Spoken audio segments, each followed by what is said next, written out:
And picking up the torch as the campaign chairman of the American Foundation for AIDS Research. Use red, nobody's dead. We'll have red products, we'll have red phones. Last year we raised over $1 million, we were very happy, and now it's grown immeasurably over the last year. Members of the public often notice the celebrities who have suddenly and inexplicably become experts on public health. We have turned these kinds of stars into authorities on things way beyond their own training and their own knowledge. Science, with its harsh efforts at total objectivity, can actually hold within its ways of operating the seeds of its own failure. At least they should open up the field to people with other theories, because their own has proven to be such a resounding failure. In science, we cannot have any prejudice. The fact that AIDS started in the gay community has nothing to do with the sexual preferences that this group of people have.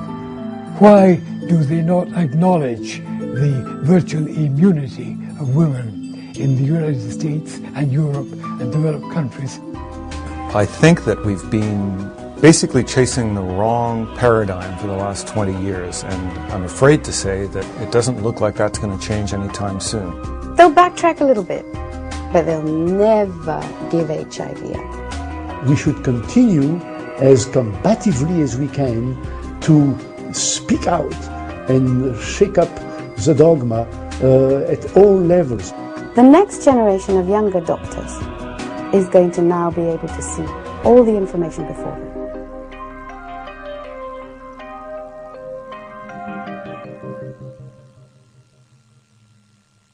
We are told that the most lethal epidemic of the last 100 years is AIDS.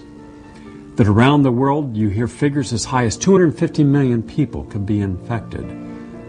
Millions dying. In South Africa alone, 5 million infected. What is the truth of this? We're also told that you need the drugs. They'll put time on your side. Without them, you're absolutely going to die. We're told that once you're infected, it's going to be there forever. You can't get rid of it. Is that the truth? We're also told that we need an antibody test. That's the only way to determine, do we have AIDS? Is that factual? I'm Gary Null. I'd like to welcome you to a special program, a program that will look at AIDS from a different point of view. The old paradigm in science is first you find the cause and then you treat the cause. Well, with AIDS, we have violated both. Not a single retrovirus has been ever demonstrated to be responsible for any single human disease, and certainly not killing anybody. To think that the collapse of the human immune system, which is a very sophisticated system that's built up over millions of years, just started happening in 1980? I'm sorry, this is science fiction. Dr. David Raznick is one of the developers of protease inhibitors, part of the antiretroviral drug treatment commonly used to treat AIDS patients. Over the past 26 years, Dr. Raznick has done extensive research on the subject of HIV and AIDS. The best evidence against the HIV hypothesis is that there is no evidence for it. In the vast scientific medical literature, over 100,000 journals published so far on HIV-AIDS, we cannot find anywhere in this vast literature the evidence that HIV causes AIDS, that AIDS is a contagious disease, or that it's even sexually transmitted. We don't know the names of these people who have done this work. For example, if this had been shown that AIDS is caused by HIV, we should know who these benefactors of humanity are by name. These would be candidates for the Nobel Prize. In 1983, a French virologist named Luc Montagnier published a paper in which he hypothesized that a virus he had isolated was the cause of the mysterious new syndrome affecting gay men known as acquired immune deficiency syndrome, or AIDS. 1 year later, Dr. Robert Gallo at the National Cancer Institute made world headlines after he claimed he had discovered the virus that causes AIDS, using a sample he had borrowed from Luc Montagnier. Dr. Gallo also claimed that he had devised a test for the virus and could reproduce it in the large quantities needed for further research. The worldwide convention that HIV is the cause of AIDS dates from this moment. More than 20 years ago, Dr. Peter Duesberg, a noted molecular biologist, world-renowned virologist, and UCLA professor, was one of the few voices in the world of AIDS dissidents. Around 1987, he began asking a question that seemed like heresy in its day. Was it possible that the scientists were all wrong when they equated HIV with AIDS? I know Gallo, and Gallo is not a bad virologist. He would have found a virus that is there at concentrations where it could cause a disease. But Gallo proved to the scientific world with this, what proved to be nearly a scandal in the scientific history. He claimed the virus from a colleague as his own. He proved that it was very, very difficult, even for an excellent laboratory as Gallo was operating it at the NIH, to isolate a virus from an AIDS patient. There has never been viremia, which means the blood flooded with whole cell-free infectious viruses. If HIV were actually doing anything, making people sick, there would indeed be viremia, meaning millions of whole viruses per milliliter of plasma. In fact, nobody has ever observed even one of them. Some of the most vocal critics of the HIV equals AIDS hypothesis are a group of Australian researchers led by Dr. Eleni Papadopoulos-Eliopoulos. In their breakthrough report, the scientists raised serious questions about the accuracy of HIV antibody tests, and more importantly, the very relationship of HIV to AIDS. In fact, they question whether HIV has ever been isolated. As far as we're concerned, if one goes through all the HIV literature which exists to date, I think one will find it bold and incredible to still believe that there is proof for the existence of HIV.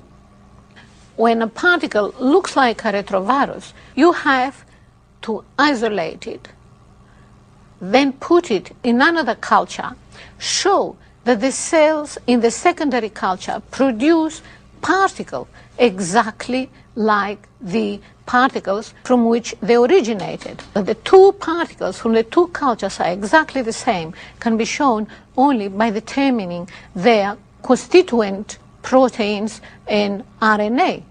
So isolation is extremely important to prove that a particle is a retrovirus. From the very start, the hypothesis that the hypothetical HIV was destroying a subfamily of human lymphocytes was making no scientific sense whatsoever, because retroviruses are fundamentally not cytolytic, as we say in medicine. They are not destroying the cells they infect. They coexist with them. Nobody can find free infectious HIV virus in a human being. That is why they have to resort to looking for antibodies to HIV in a person. That is one of the biggest flaws in the HIV hypothesis, that antibodies, which are a sign of immunity, you should be happy that you have antibodies. It means that you are now immune. And yet with AIDS, we have antibodies as a predictor or an indicator of AIDS and future death. Retroviruses don't really have much power to cause harm. We have studied retroviruses, but HIV in particular has never been clearly defined in terms of its genetic structure and its molecular structure. And what I mean by that is that you can try to determine the genetic sequence of HIV from one person and compare it to another person, or even different viruses in the same person's body, and you'll find that there are huge variations in their genetic sequences. And now we're starting to talk about different strains and mutations and all this stuff. What that really means is that nobody's really sure exactly what HIV is, what the exact genetic sequence is. The long latent period is an unambiguous indication that this virus cannot be the cause of AIDS. Unless, of course, that he always say in science, unless we find totally new things, radically new properties in HIV that we haven't found in any other virus or in any other retrovirus. But look at this. Here we have books like this on retroviruses. We have an encyclopedic knowledge on retroviruses accumulated in the last 20 or 30 years. We know hundreds and thousands of them, and so well, better than any other virus. And not one of them does that. There's no way that this virus could have a mystery that isn't in any of these books yet. If you really sit down and look at HIV research and all the findings that have been presented over the years, you still find no demonstrable qualitative or quantitative activity. Those are scientific words that basically mean we can't find either enough of the type of the virus or enough of it to explain what we then see with the decline of the immune system. There is no real relationship, if you really get down to brass tacks and look at the fine details, which I and others have done, between the amount of HIV in a person's system and whether they get sick or not, or how fast they get sick. HIV has never been isolated directly from one single AIDS patient. Some pictures, some electron microscope pictures were taken in cell cultures, highly contaminated with a variety of other cells just to make sure that some retroviruses would be found in them. But this was never demonstrated as originating from a single AIDS patient. There is this notion that HIV jumped from a chimpanzee to a human sometime in the 40s or 50s in Africa. The problem is they've never been able to isolate that previous strain in the chimpanzee. Where is the pre-human version of HIV? It ain't there. They cannot find any animal carrier or any animal reservoir for HIV in the wild. It seems to have been in humans quite some time. And as a matter of fact, Jonas Salk, a very famous scientist who developed the polio vaccine, told me and others in 1994-95, before he passed away, that he probably thinks that HIV was 900 years old in humans, and other researchers have basically postulated even longer. California microbiologist Dr. Kary Mullis was awarded the Nobel Prize in 1993 for his development of one of the most widely used current techniques in molecular biology today, the PCR, or polymerase chain reaction. This revolutionary technique allows scientists to take a sample containing a very minute amount of DNA and replicate that DNA sequence until there are many copies. One of the first applications of PCR was to analyze human tissue for the presence of HIV. PCR is commonly used in medical and biological research labs for the detection of virus culture in infectious persons. The people that are AIDS researchers now are getting neurotic if you ask them any questions. There was a time when I first started asking questions, all I wanted was, where are the papers? Just tell me the papers that you read that convinced you that HIV was the cause of AIDS, because I need to reference those papers in some of the, I was working on a test for HIV with PCR, and I needed to write a little report to the NIH and say, here's the progress we've made. And the first line of it was, HIV is the probable cause of AIDS. And I thought that was true. This is before I got involved. And I said, what's the reference for that quote? And I looked for it for about 2 or 3 years, and I never could find it. And by the end of 2 years, I'd ask everybody at every meeting that I'd gone to that talked about AIDS, I'd ask, I'd look through every computer database. There is no reference. There is nobody who should get credit for that statement. And that's a pretty weird situation in science, where getting credit for a discovery is the most important thing in your life as a scientist. It's not just Peter Duisberg or some outsiders who criticize the failure of our war against AIDS. It's the orthodoxy itself. They advertise they have not saved one single life. That means, in conventional scientific logic, there could very well be something profoundly wrong with the basic hypothesis, with the basic approach that we use against AIDS.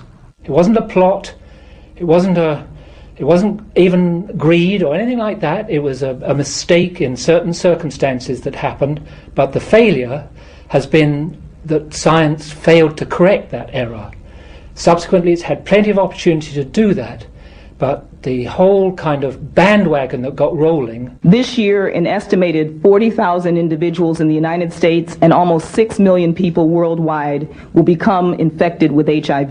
With all the feeling associated with it, the compassion for AIDS patients, the fear of what was happening as this purported virus was thought to be spreading sexually in the world's populations, that feeling, that emotion, stopped science from following its normal checks and balances and putting right this fundamental mistake.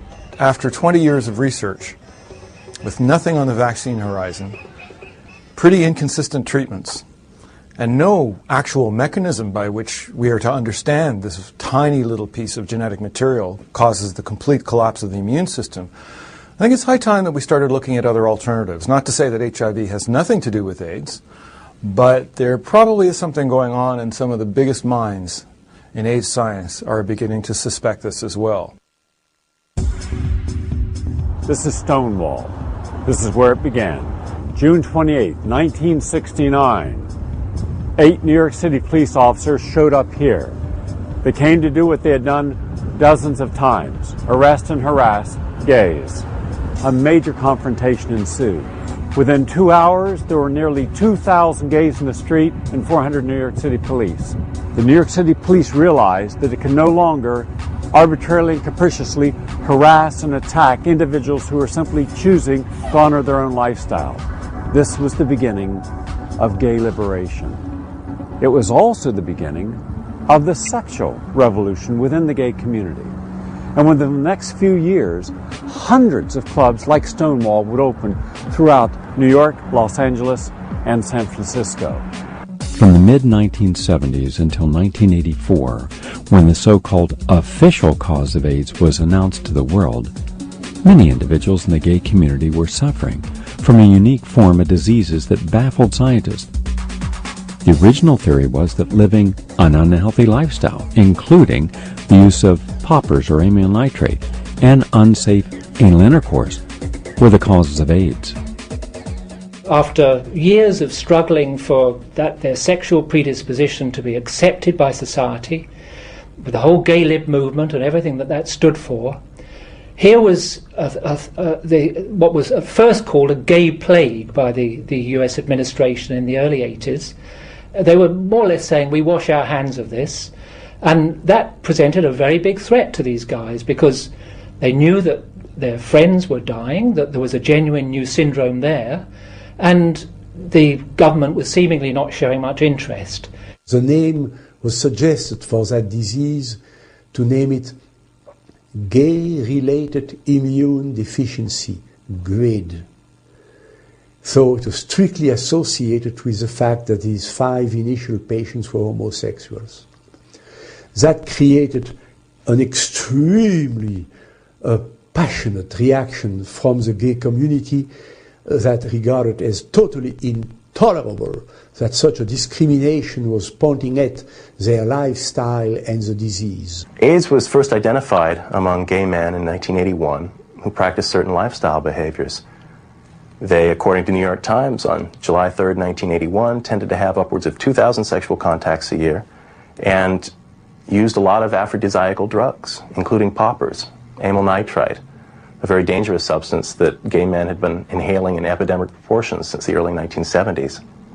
And with regard to the sexual activity, you don't need to be moralistic to say that, gosh, you have 2,000 sex partners a year, you develop a laundry list of infectious diseases, venereal diseases, that can do a lot of damage over the long term to your immune system. Doctors and scientists looking at this phenomenon early on said, gosh, they do a lot of drugs, they have a laundry list of venereal diseases. The combination of these factors might well be enough to knock their immune systems for a real loop.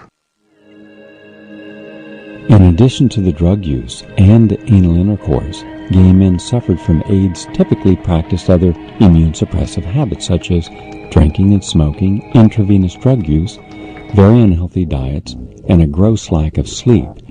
This combination of hazardous lifestyle choices is often referred to as fast tracking.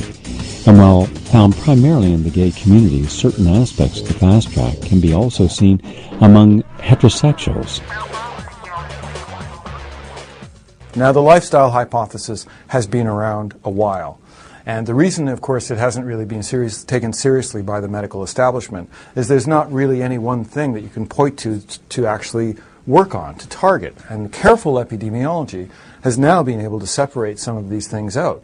So there was obviously a very strong suspicion that these poppers or amyl nitrates were a cause, and I think the good epidemiology work has essentially now ruled that out, because there are aspects of the fast-track gay lifestyle, which include drinking and smoking and various types of sexual activity, that are not correlated with becoming HIV positive and developing AIDS. After all, lots of heterosexuals drink and smoke and do many of the same fast-tracky kind of things that gay men do, and yet they're not dropping dead of AIDS. So there has to be more careful look at the epidemiology to get past the lifestyle label. Because to many, of course, that's seen as a homophobic condemnation of a whole lifestyle that's not actually scientifically or medically supported. We have to look at the individual aspects of lifestyle. Is there one of these lifestyle factors, gonorrhea, syphilis, tanning salons, poppers, that is far more associated with both becoming HIV positive and then later dying? And the answer is yes. Syphilis has been correlated as the most prominent prior condition associated with becoming HIV positive more than any other single condition, and this was proven by a large U.S. Army study conducted and published in 1992, which showed you were 40 times more likely to become HIV positive if you had syphilis than if you hadn't. A similar study in Amsterdam showed the same thing. Dr. Stephen Kaeza started his private practice in Manhattan in 1982, primarily treating gay men. Kaeza quickly noticed an increase in the number of cases of gonorrhea and herpes, while seeing a relatively small level of cases of syphilis by comparison. He found the low incidence of syphilis among his patients very odd, considering their lifestyle. This is an excerpt from an interview I did with Dr. Kaeza on my radio show around 1990. After working for several years with these patients, there was something more than a single entity disease going on. The dogma was one cause, one disease, ultimately one magic bullet. And in my experience, and again from 82 to the present day, I've, for all practical purposes, done nothing but AIDS, I felt that can't be. How could a simple virus, which I believe has only 9 genes, I could be wrong on that, cause such a variety of clinical illnesses? I then began looking for co-infections. The one I came up with, which seems to be the most important and even more important in terms of initially suppressing your immune system than HIV, is of all things syphilis. Now, why then don't we see more syphilis is the obvious question. The answer is we do see it. We're seeing it every day. We're having a true pandemic of syphilis, but because of the presence of HIV, the blood tests that we doctors grew up to believe in don't work. I've been taking all my HIV positive patients, and whether I can find serologic, that is blood evidence of syphilis or not, I'm treating them for syphilis in a rather aggressive way. And quite frankly, I, and apparently no one else, can explain the results I'm getting given orthodox dogma. So what you're saying is that AIDS as a single virus simply does not exist. AIDS is a complex disease caused, and state-of-the-art knowledge, and this may change, certainly syphilis, chronic syphilis you don't know you have, that's been on board minimum a year, okay? That's probably 70% of the ball game right there. But you add to that things like, and you made this point very well, Gary, you add herpes to that, and we now know herpes is playing a role in this. It's a 10% role, but 10% is still 10%. HIV is certainly playing a role in this. Again, it's a 10-15% role, but still 10-15%. There may be other things, chlamydia, amoebiasis, lifestyle. Every 10% is going to count. But it does seem to be quite clear now that if you hit the patient hard and early, I have to emphasize that I can't put together a train wreck. You gotta come early. But if I can get my hands on an infected, but essentially healthy person early, that person will plateau and live a normal life.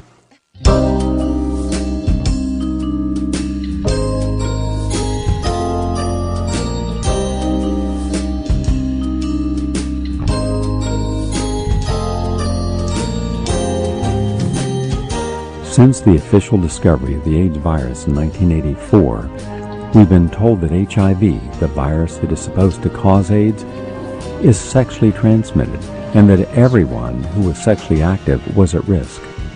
The risk reduction results remain positive and significant for drug users, for heterosexual populations, and for gay men. Although the science of AIDS is still very much up in the air, the early work done by the Centers for Disease Control epidemiologists, now I'm talking about the early 1980s, 81, 82, in my view, pretty much proved that something that was passed on through sexual activities was decimating the immune systems of the people who were engaging in these activities. And there has been no evidence that has come along since then to basically dissuade me or my colleagues from that view. The statistics have been confirmed over and over again, most recently just last year from the University of California at San Francisco, that it takes on average 1,000 sexual contacts with an HIV person or persons in order to become HIV positive yourself. That means 1,000.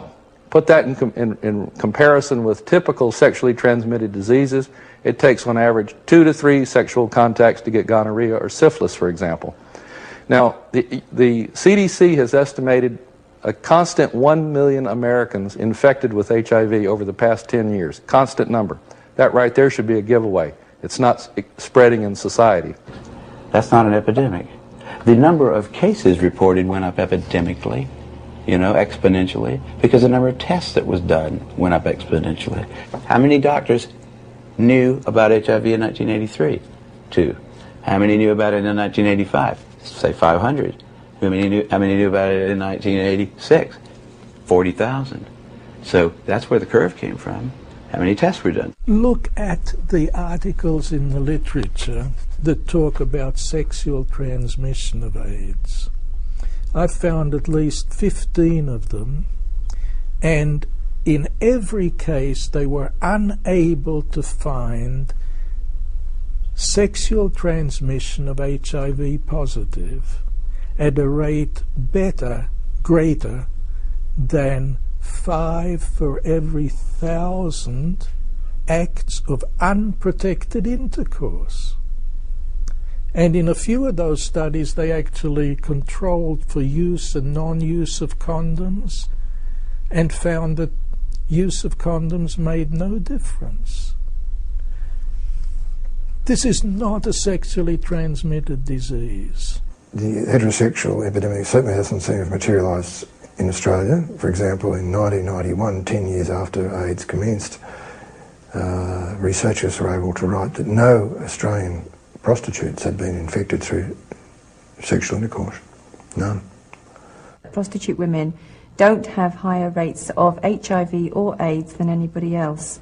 And in fact, any research that has been done has also shown a number of other things that indicate that prostitute women are taking very good care of their health and the health of clients and the community in general. In the MAX study, they have shown the only sexual act directly related to the development of the phenomenon which is called HIV and of AIDS was passive anal intercourse. By 1997, Nancy Padian has proven that AIDS cannot be heterosexually transmitted. They had couples there who either one or the other was positive, and they were followed up for more than 6 years.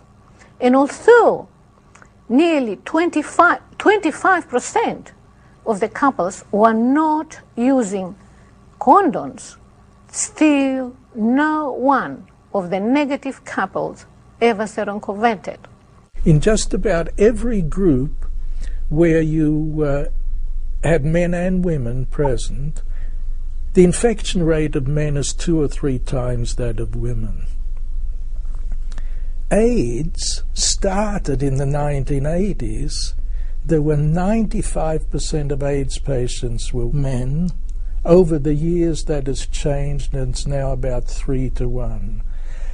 So, AIDS has affected men and women differently over the years, and HIV has affected them the same over the years. In Haiti, they told me they'd followed 780 couples over 8 years. To their amazement, 1 couple was positive and 1 negative, I hasten to add. 750, 8 years? Do you know how many became both positive, concurrent, I think it's called? 36. If it's just caused by needles, or it's just caused by homosexual activities, you're not going to really get a long, sustained public outcry against it, and nobody's going to want to spend $6 billion a year. They're going to say, well, we really didn't like those people anyhow. Great. I can't think of a better solution to the homosexual problem than a disease that'll kill them all. I mean, there would be congressmen that would talk about that quietly, not on television. So the CDC had to say, we can't say that. We got to say it's got to be heterosexually transmitted. There's no proof that it's transmitted at all at that point. So why not just say, well, it's heterosexually transmitted too? Because that made it a plague, and the CDC needed one. The CDC hadn't had a good plague since polio. Their funding was probably going to be cut back if they didn't come up with one. The guy that was the head of the CDC, in fact, wrote memos that have been obtained, where he describes this as hot stuff. Those guys have got an agenda, which is not what we would like them to have, being that we pay for them to take care of our health in some way. In 1996, in the Wall Street Journal, a couple of investigative reporters had found that the Centers for Disease Control in the 1980s had hired a public relations firm to campaign along the lines, everyone is at risk of AIDS. And they did that not because they thought everyone was at risk of AIDS, but because they thought if it remains a disease associated with gay men and drug users, we're not going to get any funds to do anything about it. The religious right liked it because they felt that we'd all been a bit too loose about sex, and now that this virus was out, people would be more careful about sleeping around, and the left liked it because it became a sort of icon of their desire to express their compassion. And virologists loved it because they'd failed to find a virological cause of cancer in President Nixon's war on cancer, and there was a lot of money in that, and they wanted that money to keep rolling. And so this new threat to humanity meant that their community was going to get a lot of money. And the journals loved it. Journals like Science and Nature, their pages have swelled with ads for biotechnological advances, thanks to the some 150 billion of taxpayers' money, US taxpayers' money alone, that's gone into HIV-AIDS research and treatment. So many different constituencies wanted this. There were people who felt that a single virus theory would be useful in helping raise public awareness about the disease. It would also help them get the research they thought was necessary and public funding for its treatment. By alarming the public into believing that while the disease was affecting principally gay men then, it would soon spread throughout the heterosexual population. This political definition of the disease has proven to be inaccurate and inconsistent with its true medical nature. To suggest, as was suggested in the mid-1980s, that everyone was equally at risk from AIDS was a lie. And the chief medical expert at the American Foundation for AIDS Research, AMFAR, at the time, Dr. Joseph Sonnabend, quit because he knew it was a lie. You've had people in the gay community starting to blame other people in the gay community for saying, you had the wrong kind of sex, you didn't wear condoms, you didn't do this, you didn't do that, you got HIV and it's your fault. So the gay community wanted this to be taken seriously. So they were very pleased when a virus theory was put forward, because it seemed as if that would be a way to democratize this illness. Everybody was going to be at risk of it in time. They'd just been unlucky enough to be hit first. The same people who in 1990 were saying Peter Duesberg is a homophobe because he says people who use drugs got AIDS, he's blaming the victims for their illness. And now the same people who used to say that are themselves blaming the victims for their illnesses. I think public health advice that you give to people in the midst of an epidemic has to be grounded in the science. And the science did indicate, and still does, that AIDS as we understand it is definitely something that sexual activity is one of the big risks for. T cells are a type of white blood cell called lymphocytes, and they play a central role in the body's ability to fight off all kinds of germs and diseases. Now, based upon the theory that HIV piggybacks onto T cells and renders them useless in fighting off infections, T cell counts became increasingly important as an indicator of how far along the disease had progressed. Starting in 1993, in addition to an HIV antibody test, a T cell count below 200 would now be used to diagnose someone as having AIDS. According to the CDC's own statistics, 65% of patients who've been diagnosed with AIDS in the calendar year of 1997 were diagnosed solely on the basis of having a positive HIV test and low T cell counts. Certainly, T4 decrease cannot be considered the hallmark of AIDS because it appears in many patients who never develop AIDS. In fact, all you have to do to have a decreased T4 cell is to go on the beach and lie there for a few hours. And if you measure your T4 cells, more than likely they will be very low. It's not possible to measure the strength of your immune system using the blood. It makes no sense because only 2% of those white blood cells or lymphocytes said to be responsible for immune functions are in the blood. All the others are in the tissues where they have to do their work. The health infrastructure throughout a whole country. Security agenda is protecting lives. Many Americans may not realize. Got 25 years of unlimited money being spent on AIDS, and yet there is absolutely nothing serious to show for it. It's too dangerous for the government to fund basic research, because with government funds comes politics, and politics only permits one view to prevail rather than competing views. All this money spent, this $1 billion, is not preventing AIDS, not curing AIDS, but making the problem bigger. Science nowadays, it's no science anymore. It's more about public relation, power, business, industry.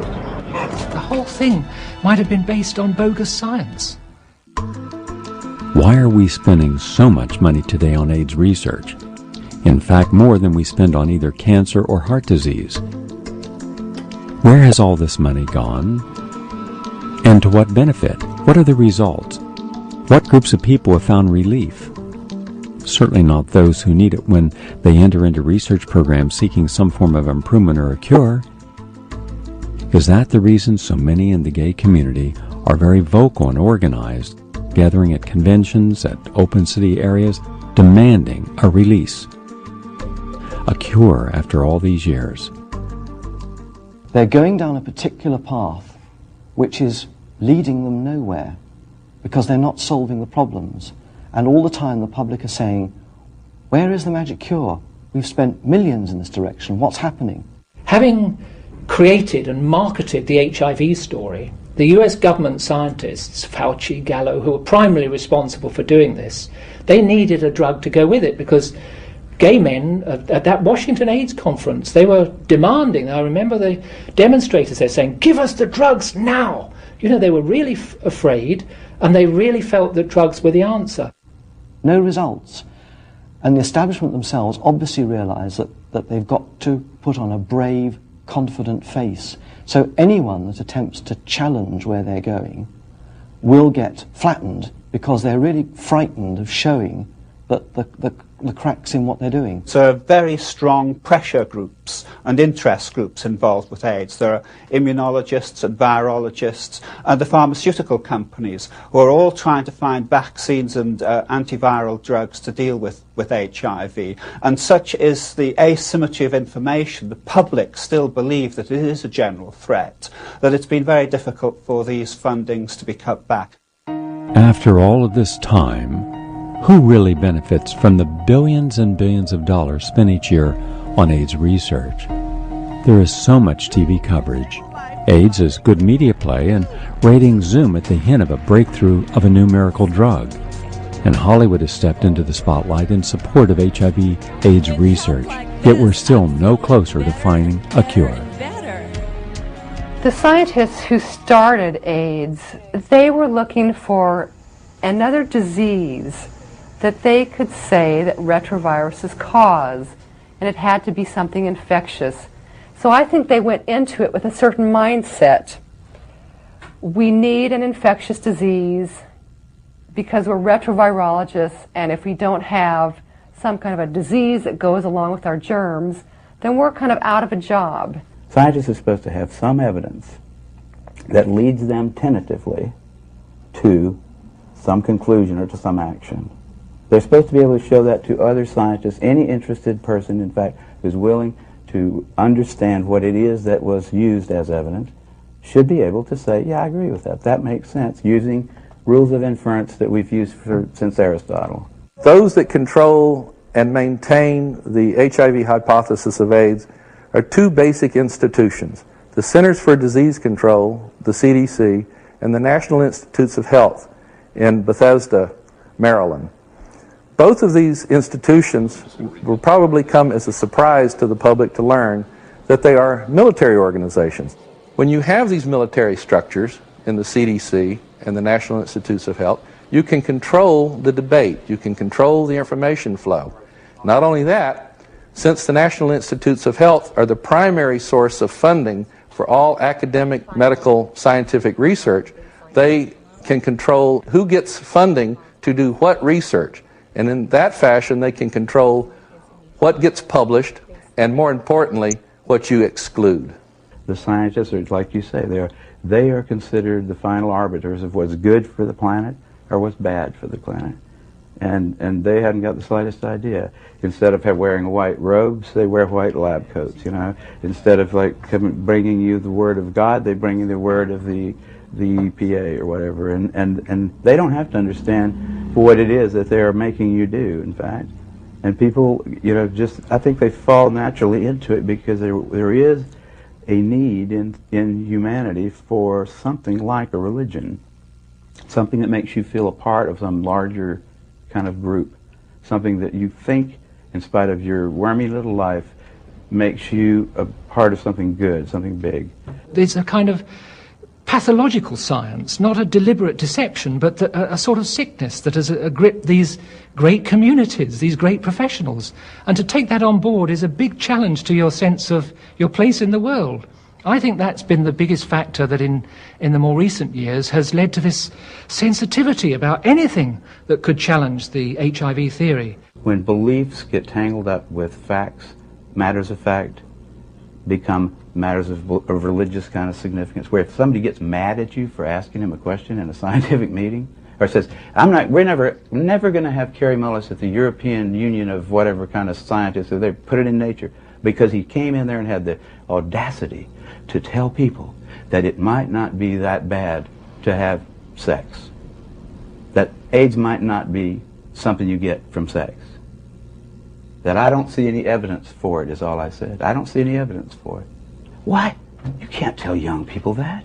The issues that are not being debated in the AIDS problem are the same issues that are not being debated in general across the board when one looks at the interface between biology and medicine. That is to say that what's not being addressed are those agencies out there, those signals in the environment which are enormously effective in bringing about a disease, those are not being addressed almost anywhere. But what is being addressed is the rather narrower issue of what infectious agents cause diseases. Disbelief in science is the essence of progress.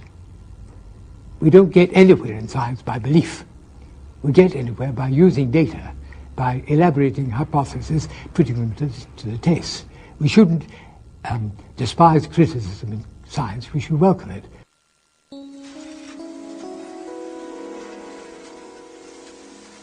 There are many scientists that are nowadays working inside the conventional institutions, like in NIH, like in the CDC in Atlanta, like in Pasteur Institute.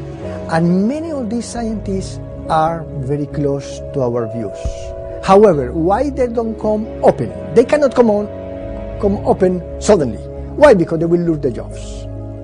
Today there are many scientists and physicians working within the conventional institutions who have similar viewpoints to those of the dissidents. Well, why don't they come out? Why don't they speak their minds? Is it possible that they take a look at what has happened when you do question the HIV equals AIDS equals death hypothesis? They've been suppressed. Dr. Peter Duesberg, noted scientist, was the main person in the line of fire. Peter is a very scholarly person in addition to being brilliant too. He's very careful. He doesn't say anything that he can't support. And also one of the most brilliant people surely the most brilliant virologist. Peter Duesberg at the University of California, Berkeley campus is seen as someone who is now dangerous. His funding has been cut off. Graduate students are encouraged not to take his courses, and I think his administrative duties have included being in charge of the department picnic. Look what's happened to Peter Duesberg. He doesn't have a laboratory anymore. That takes away his credibility as a scientist. My funding, for example, from the National Institute of Health will not be renewed as of this year, and I may be out of business then. Also, my colleagues have essentially excommunicated me. I'm not invited to meetings, or hardly ever to meetings anymore, not ever to one on AIDS. I'm not allowed to publish in the same journals anymore as I used to. Even as a member of the National Academy, I cannot publish in the National Academy my views that drugs may be the cause of AIDS. And I have plenty of evidence to support it, to document my claim, which might be very relevant to the health of millions of Americans and people on this planet. Yet I'm censored because I'm essentially considered to be an outcast or an odd man or somebody who has controversial views. He was a really well thought of guy too because of his ideas. The whole field, I mean in cancer, he's the guy that led him into the whole oncogene thing, you know. Big research bonanza. Anybody who could order a little kit from some company and hire a couple of technicians could be a cancer researcher because of things that Peter opened up. And then Peter said, no, I don't think that's actually the cause of cancer. And that made those guys a little bit angry. And then he comes along and does the same thing for AIDS. He said, you know, I think we're on the wrong track here.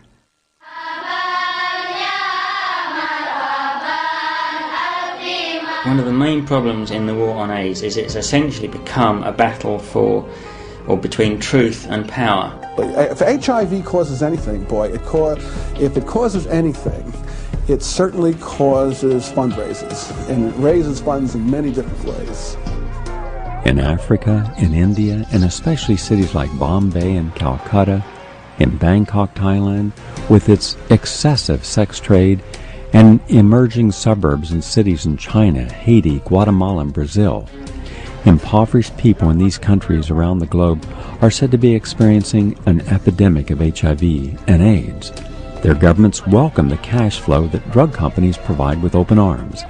The effects of overwhelming poverty, malnutrition, and disease are taking their toll. Many of these poorer nations cannot afford to help their own people and look to their wealthier neighbors for relief. Money pours in from various sources, mostly drug companies, who are offering new drugs for test subjects. The testing is being done in the name of research, but who really benefits? the pharmaceutical giants like Roche and Abbott and Glaxo Wellcome and so forth. They've made offers to African governments over the last couple of years, particularly to South Africa, to offer these so-called antiretrovirals, which are a controversy in and of themselves, like AZT and the other nucleoside analog drugs, but to make those drugs available at what the pharmaceuticals would consider a cut rate price. What they mean by cut rate would be that an individual's dose would cost about $200 a month.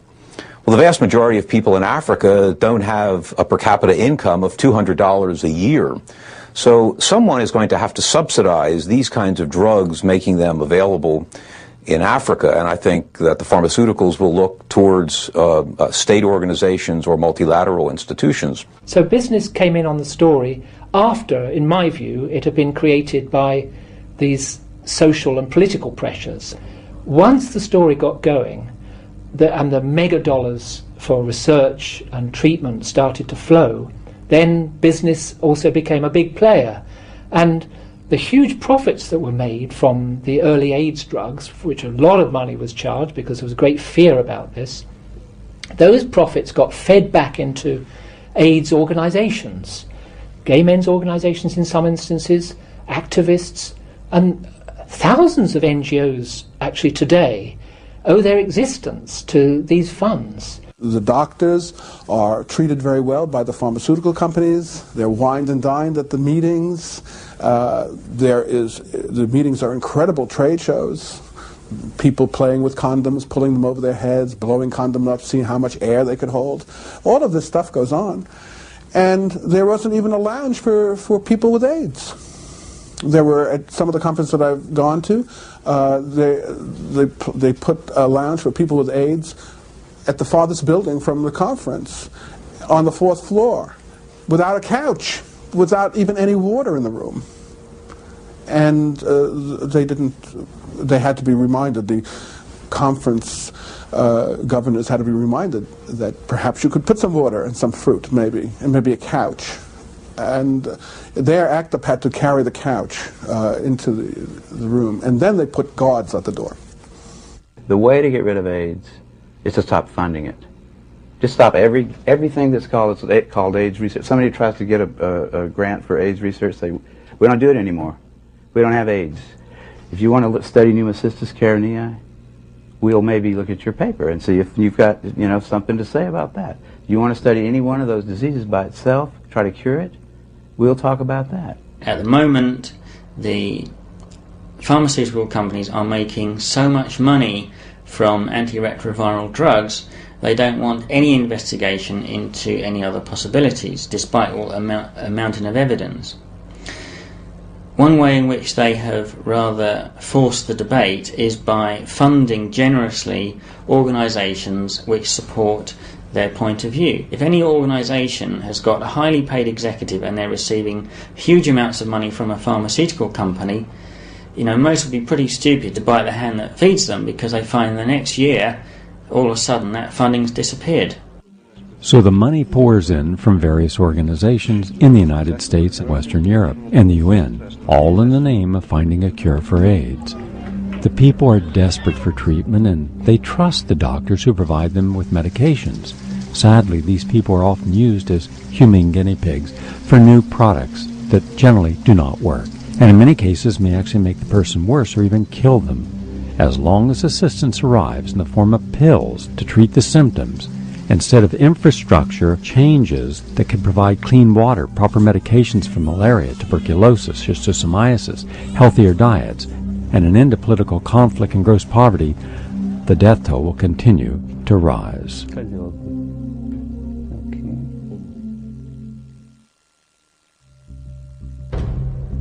Little wonder the public is fearful of HIV testing. A positive HIV antibody test means that a person will eventually develop AIDS, considered by most to be a death sentence. We're also told that early detection and treatment can prolong your life, and that the HIV antibody test is the most accurate method of detection. However, The scientific literature that comes with the test kit clearly states that the test should not be used to diagnose someone as having the HIV virus. Well, if the test kit's own manufacturer states it should not be used for diagnostic procedures, what then is the value of this test? There are two tests in common use. One's called the ELISA, the other's called the Western blot. The only difference between them is that in the ELISA test, all the so-called HIV proteins, about 10 of them, are all mixed up together in a solution. And in the Western blot, prior to reacting, the proteins have been separated out into a nitrocellulose strip. Now, the test that really matters in all this is the Western blot. So we really don't need to discuss the ELISA test. It's used as a screening test, and it is admitted by experts that it is not sufficiently specific to diagnose HIV infection, whereas the Western blot, if positive, is considered synonymous with HIV infection. The standard screening test is an ELISA. Occasionally you get a false positive. Under those circumstances, a Western blot can absolutely confirm. Western blots are also important when you have people, for example, who have been vaccinated in vaccine trials and making antibody against one protein. The only way you're going to tell if they're infected serologically is by looking at a Western blot showing they make antibodies to the other protein. So it has a lot of value. It's fundamentally a confirmatory diagnostic test. It is nearly impossible to determine the rate of false positives because there is no gold standard to independently verify test results. Depending on the dilution of the blood sample, basically we are all seropositive. It all depends on the dilution of the sample. At the moment, there is not a gold standard to know if we have antibodies for the presence or absence of antibodies against HIV-1 or HIV-2 in human blood. There's also data from a number of hospitals in the US, which was published in 1988, where they tested nearly 90,000 blood samples anonymously. These patients were selected to have no risks for HIV infection or AIDS. In some of the hospitals, they found 25% of men were HIV positive on the Western blot, the most specific test, and they found that 8% of women were HIV positive on the Western blot. I mean, this should lead one to question again, how do that many people who have no risk for HIV or AIDS get to have that many HIV antibodies? If you imagine that this was a breathalyzer and this was an antibody test. Now, breathalyzers are carefully calibrated by comparing them to alcohol. No HIV test, if you look at the literature that comes with them, has ever been calibrated by comparing it to HIV infection. In fact, the instructions actually say that they presume that the presence of antibodies implies presence of the virus. HIV tests have got a well-documented huge list of over 60 things in medical literature, established medical literature, which shows that these tests are completely non-specific. Now, if breathalyzers were validated on that basis, you'd have people convicted of drink driving with a test which has never been compared properly to alcohol, and which it's known that tea, coffee, fruit juice, cola and milk can produce false positives. You'd never be able to convict anybody of drink driving on that basis, but that's the basis on which people are given a diagnosis of a biological death sentence every day. The arguments that Peter Duesberg originally made, that antibody is normally a sign of immunity, normally is correct. Antibodies are normally a sign of immunity. And it's highly paradoxical that a virus whose levels in the blood are brought down to undetectable levels following the appearance of antibodies can somehow later on go and kill someone 10 years later. It's a real medical conundrum, and the scientific community has not been responsible in addressing this paradox. One of the best ways to change from positive to negative is simply to change your residence to a different country. This was published in Continuum magazine from London. It was made up by Val Turner, a scientist in Australia who has done a lot of work on HIV antibody tests. There are different criteria for reading these tests, and each one of these columns shows the different criteria from different countries or places. In Africa, all you need is 2 of these bands to be positive. In Australia, you need 4. In the United States, we have 5 different sets of criteria for reading Western blots, and they are all totally different. So if you go to a lab that uses the American Red Cross criteria, you may be positive. And if you go to a lab that uses the FDA criteria, you may be negative. And if you go to a lab that uses the CDC criteria, you will more likely be positive there because they use much more lax criteria. I don't think that there's anything wrong with different countries having different criteria, because the different criteria are only really for that small group of patients that come in the indeterminate level. When a Western blot is really positive, it hits you like a truck. It's only for that little indeterminate group that you have to be concerned. In theory, at least, that if you were tested in New York today, then flew to Australia, and you had 3 bands in New York, you would not be positive in Australia, but you would be positive in New York City. Now, a virus cannot behave in this manner, and this is what has led us to hypothesise that there is no proof that any person with a positive antibody test, no matter how defined, is in fact infected with this so-called lethal retrovirus. Everybody uses it experimentally, and most people use it clinically around the world. Not maybe Britain doesn't use it. Maybe there are 2 countries that found a better way. God bless them. When he came up with his first test, he tested 30% of the American blood donors, so let's say the general population, he tested them positive. And the industry said, no, go home, Gallo. We won't buy your test because this is going to destroy our business. And the only thing what he did, he lowered the sensitivity of the antibody test. If they didn't allow them to charge so much for it, I think there'll be a lot less use of it.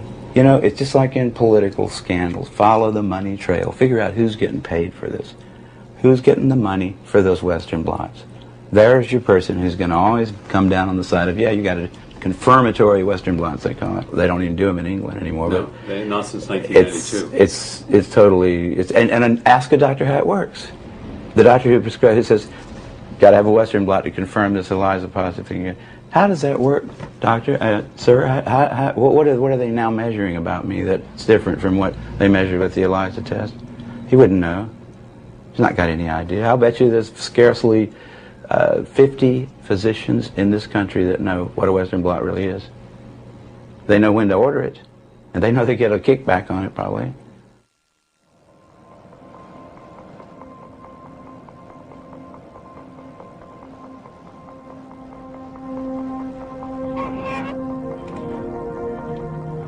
AZT causes diarrhea. AZT causes muscle wasting.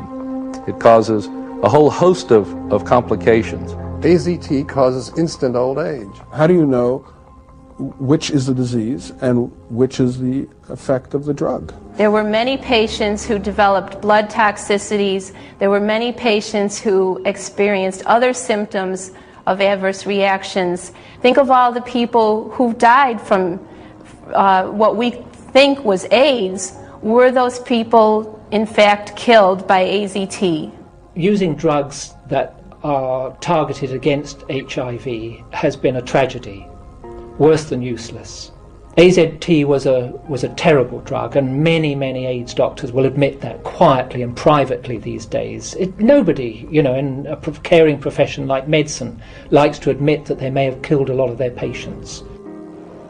AZT is an antiretroviral drug that became the first drug approved for the treatment of AIDS and HIV infection in 1987. It was originally intended to treat cancer, but it failed to show efficacy and had unacceptably high side effect profiles. However, the unavailability at that time for alternatives to treat AIDS affected the risk-benefit ratio greatly.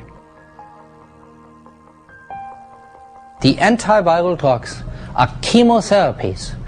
They're all based on chemotherapies that have been developed 30 years ago, long before AIDS was known, to kill human cells. Chemotherapy is restricted to a few months in the hope the cancer dies before you die. If you started taking any other chemotherapeutic agent for the rest of your life, it would be that agent probably that killed you. You know, when you give chemotherapy to somebody with cancer, you give them a round of it for maybe 14 days or a few days. Hopefully you're not going to kill the patient, you're going to kill the cancer. The patient's going to survive. But you don't keep giving it to him until he dies, because he certainly will. AZT not only terminates DNA synthesis of all sorts, but it also acts in other ways. It acts in the mitochondria to lead to the oxidation of the mitochondrial DNA in ways which were not suspected. I'm thinking of the work of Miyazawa and Ozawa. it destroys mitochondrial function. And the mitochondria may be the secret to degenerative diseases. Initially, it was administered in much higher doses than today, typically 300 to 400 milligrams every 4 hours, even during the night. Modern treatment regimens typically use much lower doses, and like other antiretroviral drugs, it is almost always combined with other drugs in what is often referred to as a cocktail or highly active antiretroviral therapy. It is combined with other drugs in order to prevent mutations of the HIV virus into an AZT-resistant form. A 1,200 milligram dose of AZT originally handed out to patients like candy, and they were desperate to take it, in 88 and 89 and 98 resulted in countless unnecessary deaths. This is proven beyond a doubt by the largest and longest study ever conducted of the drug AZT amongst asymptomatic people, that is, people who have HIV antibody but do not have symptoms yet. That was the Concord trial. And if you actually look up the Lancet publication of that trial, you find that the trial is divided into two groups of people. They're all healthy, they're all HIV positive. The one the group that gets a placebo, a dummy drug that does nothing, and the other group which gets the real thing without telling people. Follow them for 3 years. When you looked at the people who went on the drug right away, in that group of people, there were 169 deaths. In the group of people that waited until symptoms developed to take the drug, there were a scattering of deaths, 2 or 3. Now, I think that's pretty persuasive evidence that that drug is and was harmful. I've shown that the original drug trials, the phase 2 studies, were blatantly fraudulent, proving nothing. And yet it was the basis for the approval of AZT not only in the United States, but 30 other countries.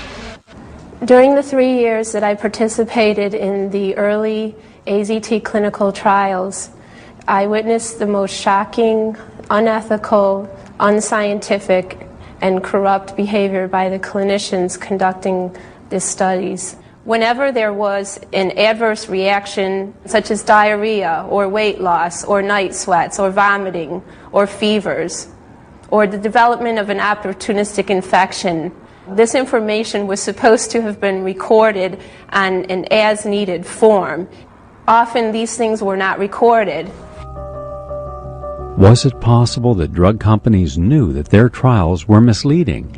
That people were getting hurt by drug trials that produced no positive results? The original research for AZT said that it killed infected cells at a rate 1,000 times greater than healthy cells. But there are now 4 papers after that original one, which is also a Gallo Bolognese paper, this one, that shows that, in fact, AZT is quite democratic.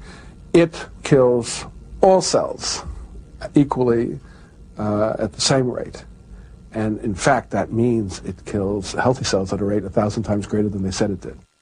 Glaxo welcomes inserts to the physicians and the physician's desk reference, warns the doctors not to confuse the toxic effects of AZT with AIDS itself. AZT causes numerous AIDS-defining diseases. For example, AZT causes dementia, which is AIDS-defining, destroys the bone marrow, requiring life-saving blood transfusions of people that use AZT. This information you get from Glaxo Wellcome itself, the manufacturer. They tested AZT, it failed, but what they said was, now wait a second, we know it works because the logic is correct. We've proven the logic. We simply have to work harder, do more experiments, but we will not give up the logic. So medicine's proof is the excellence of its explanations. The fact that it fails in tests is considered irrelevant because we know the explanations are correct. So far, there have been no drugs that are effective, that don't have major side effects, that are affordable. But throw more money at us, and one of these days, maybe we'll come up with the vaccine or the drug or something that will cure this. But we're not making any promises. Don't ask us to promise that in 5 years we've actually made a difference with our drugs, because we can't possibly promise that. What if you were to take a very healthy individual who had no risk factors for depressing their immune system, but every day, 4 times a day, you gave them one of the most toxic chemotherapy drugs ever created? AZT, what would you imagine would be the state of that person's immune system and overall health within 2 years? And yet that's exactly what has been done to countless individuals who have tested positive for the HIV antibody. I initially was diagnosed in '89 and tested at a 900 level T4 count and was prescribed at that time AZT, which I took for a month and a half. And of course subsequently became very, very ill from it. And I decided in the meantime that as I was taking AZT to find out more about the drug, and as I learned it was extremely toxic, and I decided then to stop taking it and immediately got better. So at that point I had already had an early experience with the medical system and HIV treatment that had scared me and made me realize that they probably didn't know as much as they told me they knew about treatment. They'll be taking the medications and they're looking gaunt, their skin's turning funny colors, they're real anemic, they're weak, sometimes coming in with canes. They do a little research on their own. We don't tell them what to do. We're about self-empowerment, self-responsibility, taking charge of your own life and health. They begin doing that, they get off the medications, color starts coming back, they start putting on the weight, they start feeling better. But there's a lapse, they get afraid again, they start taking the medications, we watch them start shrinking up again, they start looking gaunt, they start getting pale again, they start getting weak. Then they go, oh, maybe I should be doing this. They get off, they start coming back again. You actually watch this, and it's coordinated with taking these medications. It's just unmistakable. To suggest that these drugs can be basically blamed for the symptoms of AIDS is lunacy, because these drugs, as I mentioned, only came along around 1987, 88, and lots of people died of AIDS before then. So you're going to have to explain, if you posit that antiretroviral drugs are the sole cause of AIDS itself, then you're going to have to explain how all the people who died, gross, disfiguring deaths before those drugs came along, what made them die. AIDS in the 1980s was primarily the result of the recreational drug epidemic in the US and in Europe. However, it shifted considerably in the 1990s. In the 1990s, at least half of all new AIDS cases, maybe even 60% now, are a direct result of the antiretroviral therapies themselves. While the release of AZT in 1987 was not a cause of the 30 to 70 conditions considered to be the result of HIV infection, AZT certainly helped to hasten the deaths of countless individuals who were given the drug. And based upon my own research conducted within the fast-track gay community in New York City during the late 1970s and early 80s, there is no doubt in my mind that prior to the release of AZT in 1987, the development of the phenomena later identified as AIDS and the deaths of those individuals suffering from it were brought on in no small measure due to the hazardous lifestyles that they were living. Protease inhibitors are medications that are very toxic. However, protease inhibitors have few good actions. They are antibiotic. So if the patient has an infection, it's going to work in the infection. They are antiparasite. If the patient has a parasite, it's going to be good for it. If the patient has a fungal disease is going to work also as an antimycotic. But beside that, the protease inhibitors are antioxidant. So at the beginning or for a while, the protease inhibitors are going to do good. However, in the long run, when we give to a patient protease inhibitors, we are blocking the metabolism or proteins all over the body. So in the long run, the patient is going to die. And this is why nowadays the HIV-AIDS establishment is still repeating, there is no cure for AIDS, there is no cure for AIDS, there is not a single cure for AIDS. AIDS has continued to increase with antiviral drugs of the DNA chain terminator variety, and has decreased when recreational drug use decreased, and continued to decrease when the protease inhibitors were introduced in '97 because recreational drug use continued to decrease.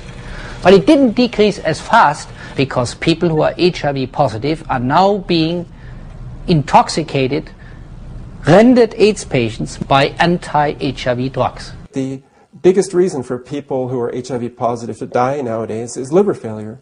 Liver failure is not an AIDS-defining condition. Liver failure is, however, a common side effect of AIDS drugs.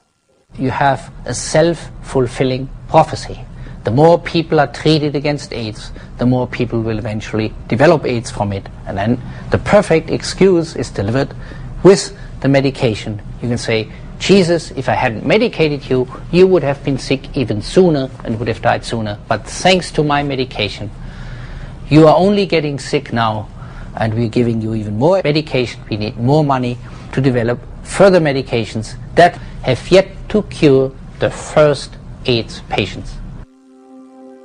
Since the mid-1980s, on a regular basis, the headlines have touted amazing new promising drugs in the war on AIDS, the antiretroviral drugs. The trouble is, when you look back honestly, they didn't work, and tens of thousands of lives have been lost. Very few lives saved. These were not miracle breakthroughs that we were promised. The miraculous protease inhibitor cocktails are a direct result of David Ho's work that he published in the scientific journal called Nature back in 1995. That paper in 1995 was the principal justification that the FDA used to release the protease inhibitors next year in 1996 for general use among the American public. Dr. David Ho, named Time magazine's Man of the Year in 1996, was first to propose the dynamic nature of HIV replication in infected persons. According to Dr. Ho, when antiviral drugs were administered to an AIDS patient, replication of any new HIV would cease, and viral loads would decrease accordingly. However, the reality was, in a few days of administering these drugs, the remaining virus would mutate into a form resistant to drugs, and after several weeks the viral load would return to its pre-treatment levels. This paper was largely responsible for the advent of combination antiretroviral therapy, including the use of protease inhibitors. In 1998, a group of researchers at University of California at Berkeley and the University of California at San Francisco joined forces to test David Ho's viral dynamics hypothesis. And in short, their results are that Ho's hypothesis is wrong. Heart actually does what HIV is supposed to be doing. It produces a shorter lifetime for the T cells in HIV-positive people taking the drugs as compared with HIV people who do not take the drugs. And he came up with a completely new model of the virus, saying now we have not a slow virus, but we have a virus à grande vitesse, at high speed. And he was using Gary Null's PCR technique, which is a multiplication technique, not a quantification technique, by the way. Even more, as those sequences he's going to multiply and equal them with the virus, that's the viral load, are present in everybody. And a new test where the pharmaceutical companies could make a great business out of it. Invented by the AIDS dissident, Dr. Gary Null, PCR, the polymerase chain reaction, is a technique that enables a scientist to take a sample containing a minute amount of DNA and replicate that DNA sequence until there are 1 million copies. One of PCR's first applications was to try to detect HIV. According to Dr. Null, PCR amplifies whatever DNA is in a sample, regardless of whether that DNA belongs to HIV or a contaminant, and that there is no sure way to determine which part of the amplified material could be HIV and which part could be a contaminant. According to Dr. David Ho, viral load was measured when antiviral drugs were administered to a patient. These drugs were supposed to prevent replication of any new HIV, and viral load would decrease accordingly. The pictures of HIV, the very few examples of electron microscope pictures of HIV were actually examples of culturing. They were created in the laboratory. There's no published picture of HIV from a blood sample, a tissue sample. You can't find HIV in humans. Even the manufacturer on the front page, the third paragraph of the instructions, say do not use the viral load test to diagnose either AIDS or HIV. The PCR viral load test at best is looking at 3% of the genome of HIV. It's essentially looking at viral debris. Viral load tests measure what's called HIV RNA. RNA is the part of the HIV virus that knows how to replicate itself. Scientists are able to identify HIV RNA in a person's blood, and by using the PCR method, the HIV RNA can be replicated in a laboratory test tube. The results of these tests are given as number of HIV RNA copies per milliliter of blood, similar to a T4 cell count. The HIV genomes have been divided in many types. If all these are RNAs of a retrovirus, HIV, and if all the tests, the 3 tests, were measuring the viral load, then one would have expected all these numbers to be exactly the same.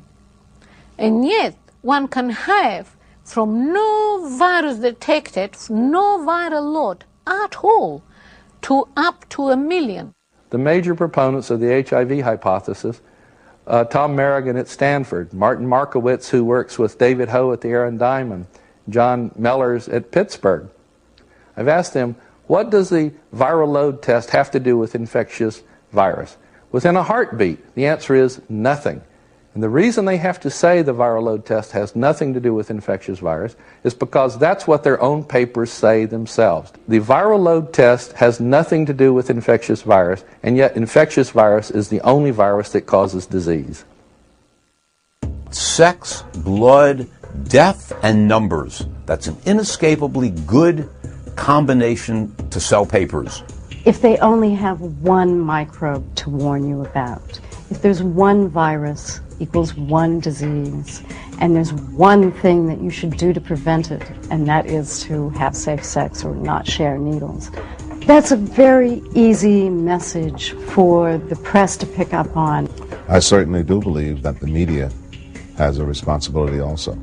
And that responsibility is to report fairly on all of the latest breakthroughs in whatever it may be it health, be it technologies, that the media has that responsibility. Truth becomes lost in the glitter of one side and the apparent mundaneness of the other side. As members of the Fifth Estate, the press has been vested with the public trust and has an obligation to report the truth. Has the media been laxed in its responsibility to fairly report all aspects, all views of the HIV-AIDS challenge? As journalists, there is a big responsibility. You need to consider how you cover a story, how you've been gathering information, the reliability of your sources. There is a need to see both sides of an issue impartially. Unfortunately, all too often, journalists are hampered by the thought of losing their jobs or simply not being published because of the controversial nature of their findings. When I was first reporting on the views of scientists who challenged the HIV story, I really thought that my colleagues would be quick to pick up and look at this themselves too soon. And I was amazed that instead of doing that, they not only ignored the critique, but they actually attacked me and the Sunday Times for having raised these issues, that this whole thing is a kind of house of cards. It's an illusory thing where our good feelings, allied with greed and ambition and things like that, but primarily often our good feelings have led us into a huge trap where an unvalidated theory has been marketed to the world and today is causing untold harm. The Journal of the American Medical Association, the British Medical Journal, The Lancet, Nature, and the New England Journal of Medicine, the 5 most respected medical journals in the world, will not allow dissonant views on the cause or treatment of AIDS. How then does one encourage the dialogue to challenge the orthodoxy? The 5 major medical publications in the world will not allow dissonant views on the cause or treatment of AIDS or any information around it. How then are you going to encourage a dialogue that could challenge the orthodox? The two main aspects of the hypothesis are that AIDS is caused exclusively and finally by HIV, and secondly, that this is universally infectious and will cause a pandemic by heterosexual transmission in the general population. Now, the Lancet has published some stuff, mainly by me, in the form of letters, which cast doubt on those two essential pillars of the hypothesis. They haven't published much else, and the other journals have published nothing at all. They've been asked to do so again and again by myself and others. Reporters came, asked these questions, and found them, my views or my hypotheses, very logical and convincing. But they never aired them because they were censored at the highest level, presumably when an executive producer would have called the National Institute of Health, is it all right to show this view, advanced by Duisberg from Berkeley. I submitted a manuscript to journal, Nature's and others, to publish my finding and to publish the impact of medication and the corticosteroid on the influence on the AIDS epidemics. And I am a pathologist and toxicologist, but they rejected the articles. The main Journal of Immunology, New England Journals, and Nature's and Science, they are publishing only one side of view.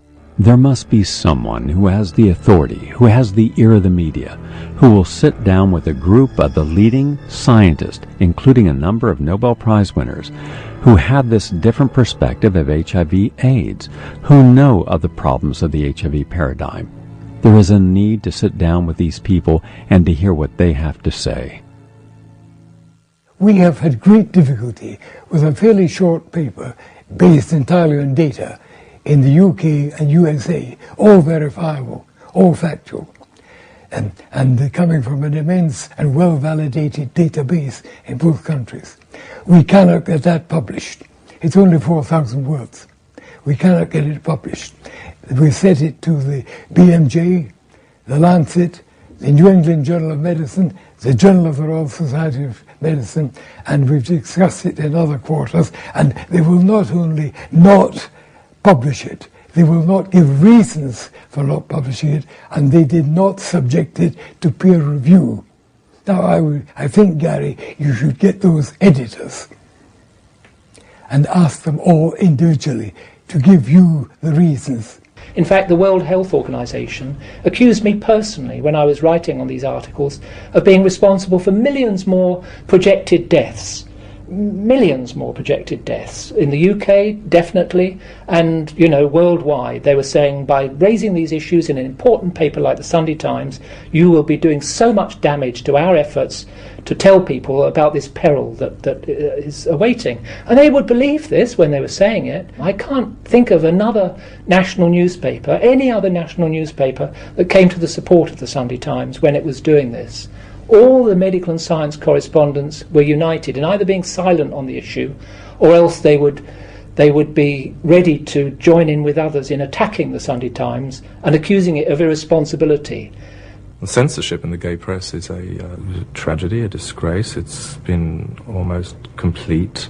There are people in this city who work quite hard to try and create the space in which a proper discussion can be had. AIDS was subsequently cooked up in 1981-82 to explain why certain groups of people were ill. But nobody seemed to ask the one simple question: are we absolutely sure that all these so-called high-risk groups of people would have been perfectly well without HIV? And the answer to that has to be no. As I continued to work the issue as a journalist, I gradually became more and more skeptical. At the same time, I was also involved in AIDS activism and could see how the organizations changed over the years. Activists who were concerned about finding a solution to AIDS would grab onto, they would be interested, as I attempted to share my growing doubts about the HIV-AIDS model. And instead, I saw people clinging to HIV with an almost religious fervor. It's become very difficult for gay media to promote a perspective which is not dependent on the HIV causes AIDS hypothesis, because if they did, they'd risk losing all their funding and going out of business. It's a kind of commercial reality, if you like. One of the things I found very surprising is the degree to which science journalists have just followed the medical industry line and not seriously challenged it to a large extent. For example, I had an African journalist staying with me, and he turned around and said to me, if what you're saying is true, then surely other well-known journalists would have been talking about it by now. Well, it just so happened that I had within arm's reach Neville Hodgkinson's AIDS, the Failure of Contemporary Science. Neville Hodgkinson, of course, being a former Sunday Times science writer. So I reached out and showed it to him, and he just didn't want to know. And that seems to be a widespread phenomenon in the media. They just don't want to know. And I find that astonishing from a profession which is supposed to be truth-seeking. It's anathema, it shouldn't ever be mentioned. If the great and the good say this is so, it must be so because everybody says so. But, so therefore, there's bound to be some form of censorship. And whenever I or anyone else raises the argument that we should start looking at the alternative views, we're immediately told that we're being highly irresponsible, that we're encouraging the gay community into things like unsafe sex, and we're being completely and utterly disregarding the anxieties of people who have HIV and AIDS, because we're creating doubts and anxieties that they don't need. And this is quite wrong, because as a journalist, I believe in totally open debate in whatever the area should be. Truth is simple. Truth is ordinary.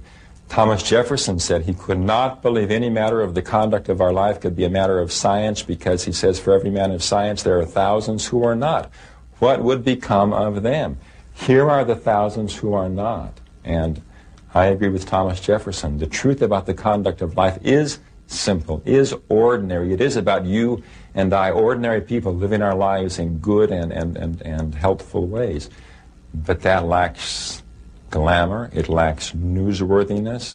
And the truth is that if you're a journalist who says, I'm going to report the truth in today's market where a few very powerful people control the media outlets in most countries, you'll lose your job. Anyone who tries to venture into this field of trying to report fairly and accurately all sides of the story will immediately be pushed out onto the margins and told that they're being irresponsible and that they are trying to support people whose views are just not credible and they're nutters. And so the journalists themselves will then become treated as nutters and as rogues. And so they begin to lose their credibility. And so it's a very brave journalist who puts forward any of these views, because immediately he's in danger of having his whole journalistic career discredited. One of the best defenses of the AIDS establishment is telling you that it's far too complex for you to understand. You can't possibly understand it. Don't try, just trust us. And that has been very successful so far. At some point in time, and I hope it's not in the too distant future, we will be looking back on AIDS and saying, how could we have been bamboozled for so long?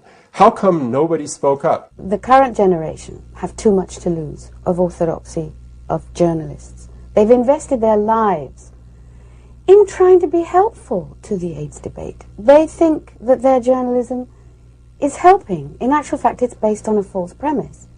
Now, they're not going to backtrack. Neither the journalists nor the scientists. Nobody's going to backtrack. There's too much to lose. Either they cover it with ridicule, or they don't even mention it at all, because they seem to think that would mislead the public, give them a false impression, might make them more relaxed about having safe sex, etc.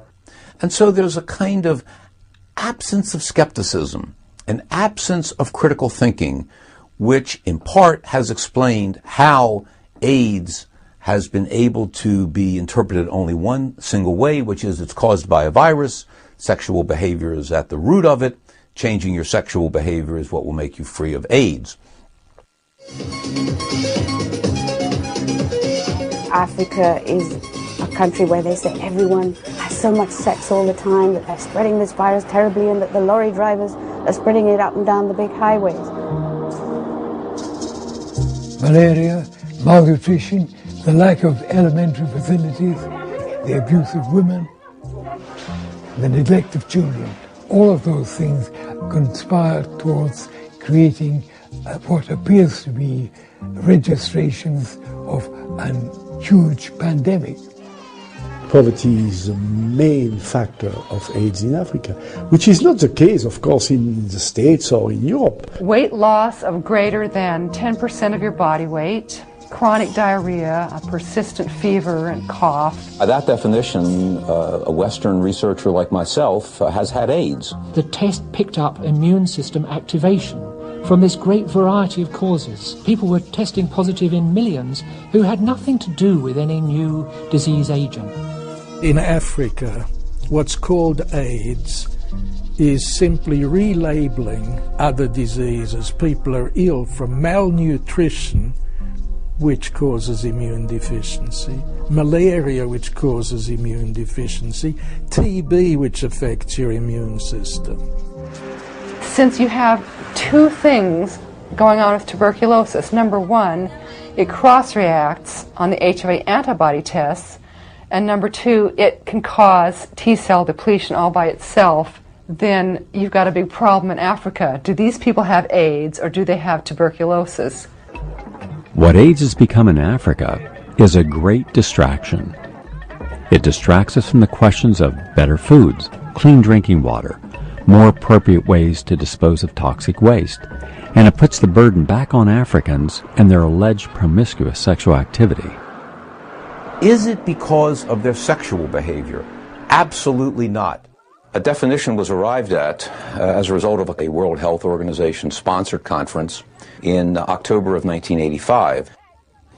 The Bangui definition of an AIDS case in Africa is based on 4 clinical symptoms: high fever, a persistent cough, loose stools for 30 days, and a 10% loss of body weight over a 2-month period. Any person with severe starvation has AIDS regardless of HIV positive or HIV negatives, because starvation causes atrophy of the lymphoid system. But instead of giving these people clean water, nutritious and adequate food, what do they need? Well, they need condoms, and they need expensive and toxic drugs. It's a tangled web of madness. By calling all those things AIDS, by just making it more and more and more complicated to figure out what causes what. See, it's like, that's not the way science works. It's a real bizarre thing to have 100,000 people being paid to do something that strange, to take a whole bunch of diseases, to lump them all into this one big thing. This great, I mean, pretty soon, there won't be anything that's not AIDS. If they keep going at the rate they're going, you say, well, let's see what will happen in 100 years. How many diseases will be on that list? Among people who are well-to-do or middle class, if you have the symptoms that define an AIDS case, you have a wealthy or wealthier middle-class African businessman or professional, or an Indian, an Asian, or a European who has a high fever or a persistent cough or diarrhea or is losing weight, those people by definition are going to go to a doctor. They're going to seek out medical treatment. But in the case of impoverished Africans, it is assumed that these symptoms have come about because of their sexuality, because of their sexual behavior. Africa is always described as the place where, because 50% of the HIV cases are in women, that heterosexual spread is to blame. It's all wrong. And it is not only wrong, it is a crime to do this to that continent and to those people. Much of what is claimed about AIDS in Africa is not only based on weak statistics and dubious numbers, it's also based on a kind of racist, arrogant set of assumptions that were popular 100 years ago, but now have been brought back into vogue. The claims often made by AIDS researchers about African sexuality take us back to the 19th century. They take us back to the Victorians. They take us back to old National Geographics from 70 years ago with the strange sexual customs of the natives kind of thinking.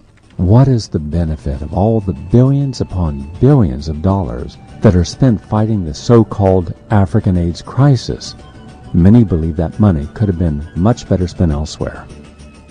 A question comes up about what happens to patients in clinics around Africa. Doctors find themselves short of basic medication. They find them short of staff.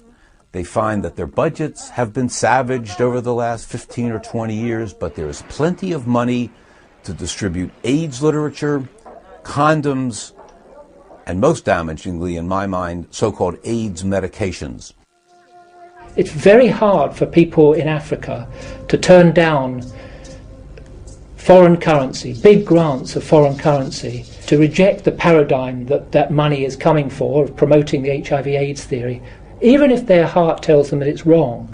Very hard for them to speak out against it when they can earn more from attending some conference on AIDS than they get paid by their government in a year, which is the case in a number of African countries. The money in Africa is riding on a large number of people being diagnosed with HIV and AIDS.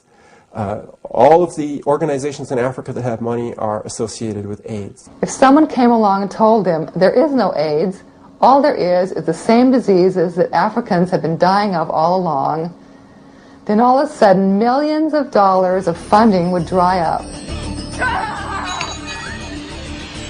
In 1988, Dr. Philip Kreinen and his wife trained in tropical medicines before moving to Africa to help AIDS orphans. They were told that this was an epicenter of AIDS in Africa, where more than 50% of people had HIV and AIDS. But upon arrival, they did preliminary testing and found that only 13% of the population tested positive, not 50%. Shortly thereafter, they did more definitive testing and found that the number fell below 5%. It is the first time in Africa that a village has volunteered as a whole to be tested for a dreadful disease, that everybody has got its results, and that the truth has been 5 times lower than the figures given by the World Health Organization or the AIDS control program. When a person had tested HIV positive, he would give them support, nutritional support, help with housing, help with drugs for the illnesses that they actually suffered, like it might be TB or intestinal infections. He would give them direct help for what might otherwise have been called AIDS. But he would give them the medicines appropriate to their actual diseases, and he would give them nutritional support. And he found that these people, after a period of support like this, had lower death rates. This is the people who tested positive and who his charity was set up to help. Because of AIDS, with the diseases which are called AIDS here, which are similar to the symptoms of AIDS, they are less and less since now 2 years. He ended up by saying, you know, Neville, after 5 years we've concluded that there's no AIDS and no AIDS orphans. And since that time, he's had a policy that his charity and the regions that it serves have completely renounced the HIV-AIDS story altogether. They just have nothing more to do with it because they think it does such harm. How can you ask people who believe they're going to die tomorrow, how can you ask them to look into the future, which are the children? They give up. They don't invest. They don't want to come to work in northern Kagera because they think they are going to die of AIDS or to contract it.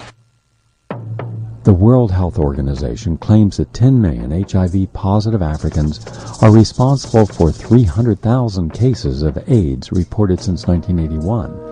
Unlike in developed countries, where over 90% of the AIDS cases are promiscuous homosexual males, intravenous drug users, and blood transfusion recipients, African AIDS is supposedly suffered by men and women in equal numbers, who contract it presumably through heterosexual intercourse.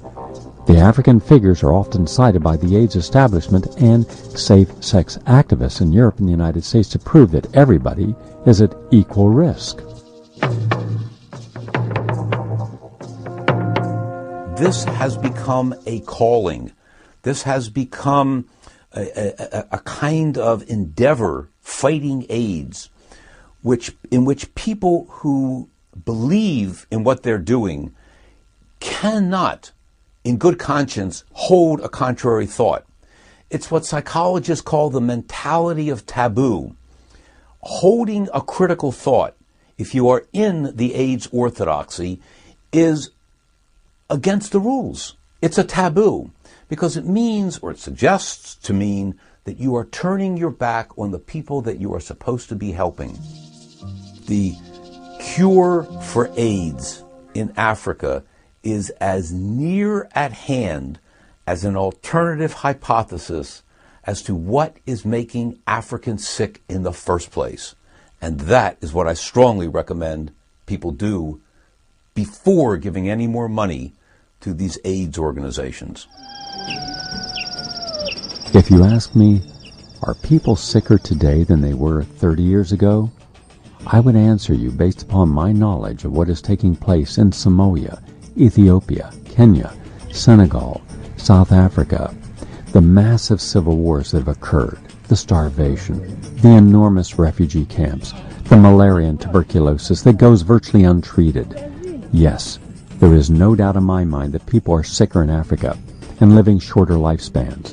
When people get an AIDS diagnosis based upon clinical testing, they return to their villages to die. They basically give up all hope. They lose their will to live. They become outcast. They're rejected by their extended family, forced to live in a secluded, segregated little hut where they're given only meager amounts of food and water and prepare themselves for death. What people don't realize about Africa is that life expectancy there has never been particularly long. To think that the arrival, shall we say, of HIV or AIDS in Africa has suddenly started shortening life expectancy in African countries is really contradicted by the evidence. The media reports that 1,000 people a day die of AIDS in South Africa. It is a number with no statistical grounding, no evidentiary basis whatsoever. It is simply something repeated in the media. But if one goes and checks that number against the actual official statistics of South Africa, what you will discover is in 2004, in South Africa, a country of 46 million people, the total number of deaths that were attributable to HIV diseases was about 13,000. That's about 36 a day. There has been a lot of death and disease and AIDS in Africa for many centuries. And again, our clinical tools and Western medicine penetrating some of these more remote corners of the world has allowed us to define a phenomenon that may well have been there for a very, very long time.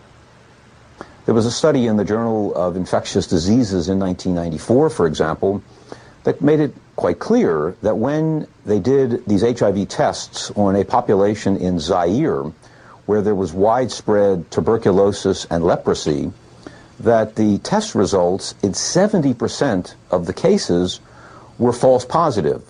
If the test results are 2 or 3% false positive, a test is basically invalid. It's useless in terms of epidemiology. Usually these tests are conducted at a sexually transmitted disease clinic. Maybe 100 or 200 people are tested, or they're done at an antenatal clinic where pregnant women are also tested. And from those samples, then projections are made about the rate of HIV/AIDS. The infrastructure, social and medical, is non-existent. Post-colonially, over all these 20 to 30 years now, 40, the services have disappeared. Malaria control, TB control. In areas like the Rakai in Uganda, there is no water that's clean. The pathogenic assault, the toxic assault of filthy water, malaria 11 times before you're 7 years old, diarrhea 7 times before you're 1 year old, makes your immune system very, very at risk and depressed. And if you test people with a severely challenged immune system, it is likely, according to the work of Professor Hessig and Eleni Eliopoulos now in Perth, that you will show antibodies that come up from the stress. And these antibodies are being called specific to HIV and are being called infected by HIV. I don't believe that. I believe they are autoantibodies that are developed as a result of your body's immune stress. One of the reasons that HIV is thought to be new in Africa is we have blood samples from the 60s that show no evidence of HIV. But the one question that journalists haven't answered is where that blood came from. And if you look carefully, it did not come from the same risk groups that we are now drawing blood from today and finding lots of HIV. It came from British school children in Uganda in a sort of the colonial time when Dutch and French and Brits were colonizing Africa. If we're really honest, we would go back and we would do much more retrospective analysis, even go back 100 years, to find embalmed tissue, embalmed organs, and test them for HIV, and I think we'd be very surprised by what we would find. I believe we would find that both HIV and the group of infections known as AIDS are old phenomena found all over the world. Based upon my 25 years of research and massive interviewing, more than 3,000 physicians, scientists, experts, and activists on the subject of AIDS and AIDS-related illnesses, particularly how it was affecting Africans, there appears to be only one startling conclusion that I can reasonably come to, and that is, AIDS is not about a virus. No, it is about the untreated underlying diseases such as malaria, tuberculosis, malnutrition, and waterborne illnesses including diarrhea and parasitic infections. It is about living in dire poverty and conditions of chronic civil war. It is about suffering the lethal effects of the AIDS diagnosis itself, including the harmful drugs that are prescribed in clinic after clinic where AIDS individuals are provided, however, with good nutrition and clean water and proper medications for underlying illnesses such as malaria. The vast majority of individuals return to proper health. But when AIDS individuals are severely compromised in their immune systems and are given the most lethal medications ever created, they do get sicker and they die. But their deaths and illnesses are then blamed on the HIV virus instead of the real illnesses underlying their AIDS conditions. More and more experts are agreeing on this view of AIDS, and yet this view has been suppressed as contrary to the financial interest of the AIDS establishment and its drug manufacturers. Isn't it time that we take a closer, unbiased look at AIDS in Africa and its real causes and real solutions?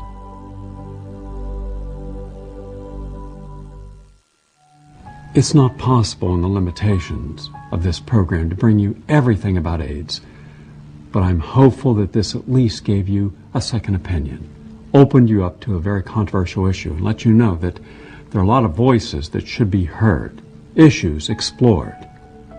And that is our intent. Thank you very much for watching.